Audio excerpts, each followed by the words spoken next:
Hi guys, ഞങ്ങളിപ്പോൾ ഇന്ന് ഞങ്ങളുടെ ഫ്രണ്ടിൻ്റെ കല്യാണത്തിന് പോയിക്കൊണ്ടിരിക്കുക. ഞങ്ങൾക്ക് രണ്ടുപേർക്കും പങ്ക്ച്വാലിറ്റി എന്ന് പറയുന്ന സാധനം ഇല്ലാത്തതുകൊണ്ട് നേരത്തെ ഇറങ്ങാനൊക്കെ പ്ലാൻ ചെയ്തതാണ്. പക്ഷെ വഴി ഒന്നും തെറ്റിപ്പോയി ഗൈസ്. പിന്നെ ഹോളൊക്കെ കണ്ടുപിടിച്ചെത്തി ഒരു വെൽക്കം ഡ്രിങ്കും കുടിച്ച് ഞങ്ങൾ നേരെ ഹോളിൽ കയറി. ഓൾറെഡി ഞങ്ങൾ വീട്ടിൽ ഫ്രണ്ട്സ് അവിടെ ഇരിപ്പുണ്ടായിരുന്നു. അവരെ കണ്ടതും കല്യാണത്തിന് വന്നതെന്നുള്ള കാര്യം ഞങ്ങൾ പറഞ്ഞുപോയി.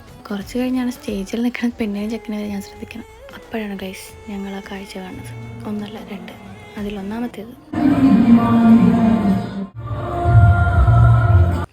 ഇനി രണ്ടാമത്തേത്, അതിന് പ്രത്യേകിച്ച് ഇൻട്രൊഡക്ഷൻ്റെ ആവശ്യമൊന്നുമില്ല ഗൈസ്.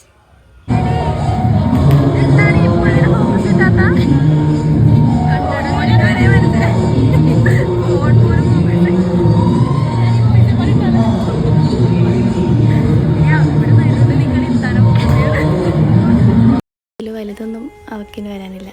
അത് മൊത്തം കണ്ടു നിൽക്കാനുള്ള ത്രാണി ഞങ്ങൾക്കില്ലാതിരുന്നുകൊണ്ട് ഞങ്ങൾ നേരെ ഫുഡ് കഴിക്കാൻ പറ്റും.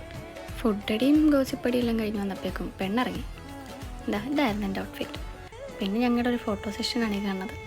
ഫോട്ടോ സെഷനെല്ലാം കഴിഞ്ഞ് തളർന്നിരുന്ന് ബാക്കി വിശേഷങ്ങളോട് പോണേന് മുമ്പ് പറഞ്ഞു തീർക്കാനുള്ള തന്ത്രപ്പാടില്ല ഞങ്ങൾ. മുമ്പ് എല്ലാ ദിവസവും കണ്ടുകൊണ്ടിരുന്നവരെ ഇപ്പോൾ ആരുടെങ്കിലൊക്കെ കല്യാണം ആവണം കാണണമെങ്കിൽ അടുത്ത ആരുടെങ്കിലും കല്യാണത്തിന് കൂടെ ടാറ്റാ പൈ പൈ എന്നും പറഞ്ഞ് ഞങ്ങൾ ഇറങ്ങി.